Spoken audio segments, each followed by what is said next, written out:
Hi friends, we will now read a poem about telling truth. Of course, there is no doubt, there is no debate, there is no dispute that we have to tell truth. But then, how should we tell truth? So there is a poem relating to that. This is a poem from a book called Manusmriti. Manusmriti is a code, very, very ancient code which is there in India. And then it contains many great things. One such poem is this. There are many great sayings and then many advices the book has.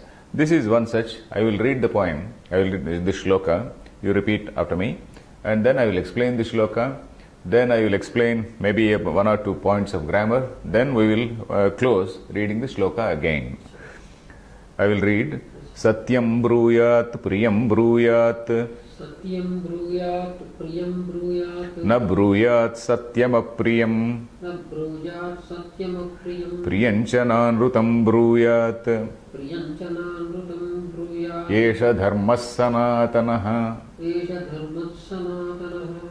So here, the poet, not exactly the poet, the lawgiver. Manu is a lawgiver.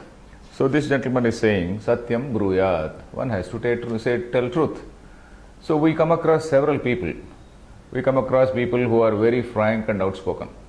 They are quite frank. They are quite outspoken. So they are also telling truth. So that at the same time, sometimes what they speak may rather offend the other person. So that is why this gentleman is saying, Satyam bruyat, priyam bruyat. What is agreeable to the other person, that has to be told. Suppose you are hurting a person by making a comment. Sometimes I do it.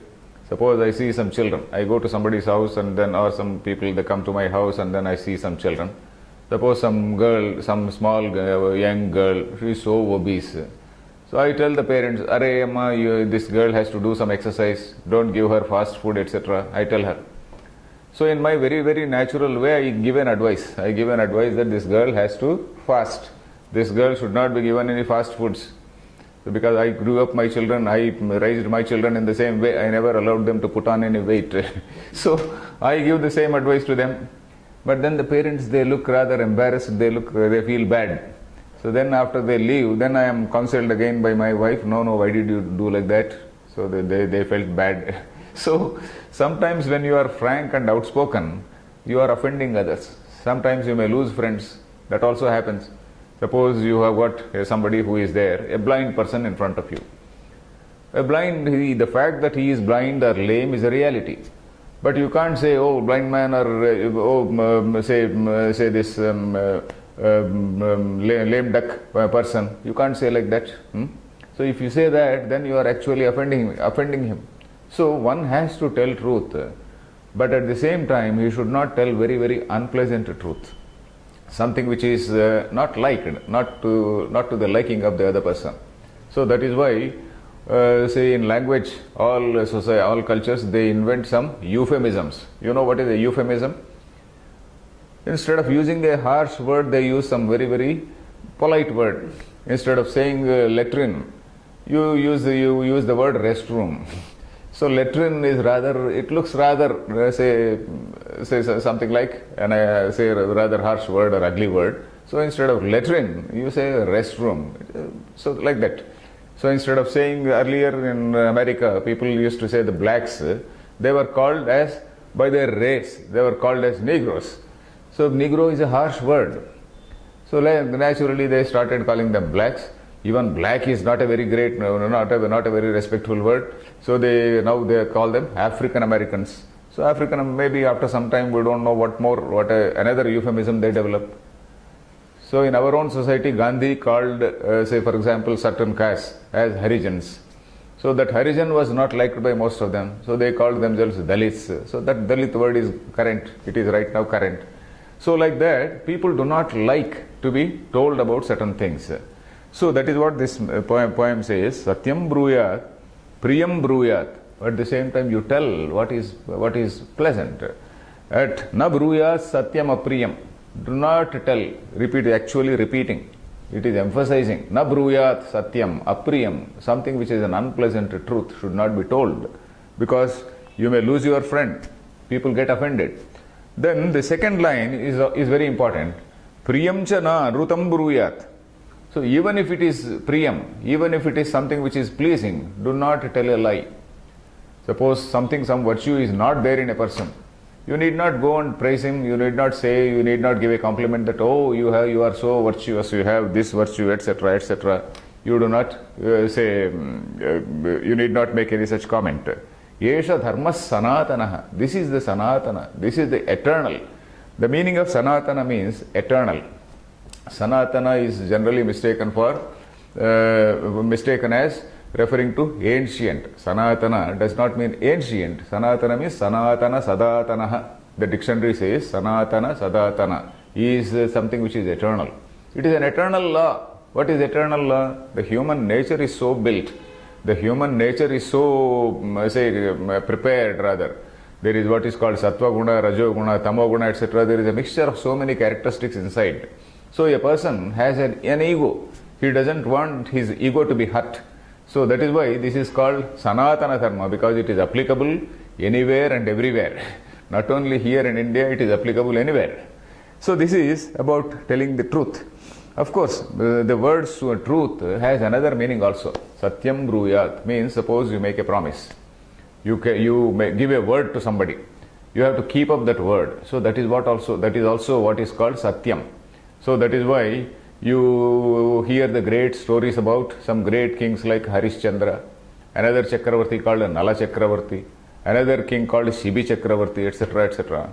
There are several kings, several stories which we find in Mahabharata, particularly in the portion where these Pandavas, they go and stay in the forest. There at that time several rishis, the sages, they come to them, they console them by telling so many stories about several great people who underwent lot many difficulties in their lives. So people usually get consoled. Suppose somebody who is greater than me, he felt he has undergone so many problems. So okay, such great man has undergone problems, what about me? It's okay. I will also do that. I will also bear it out, rough it out, let us say. So we say like that. So like that, there are several stories. For example, Bali Chakravarti. Bali Chakravarti, he gave his word to Vamana, saying that, okay, I am going to give these the land which you asked for. Then this Vamana grew and he occupied both, the earth and heavens. Then at that time, before that, his teacher, Shukracharya, he says, no, break your word, you need not keep up your word, you can break your word in times of emergency. That law also he says, in times of emergency, when it is a question of your own survival, you can break your word. So this man says, no, even if it is a question of my survival, I will not break my word. I have to stick to my word. Another example is Karna in Mahabharata. Karna, he was born with some body armor. He was born with a divine body armor. So long as that armor is there, he can't be conquered, he can't be killed. So in this Mahabharata war, unless this man falls, the war will not come to an end.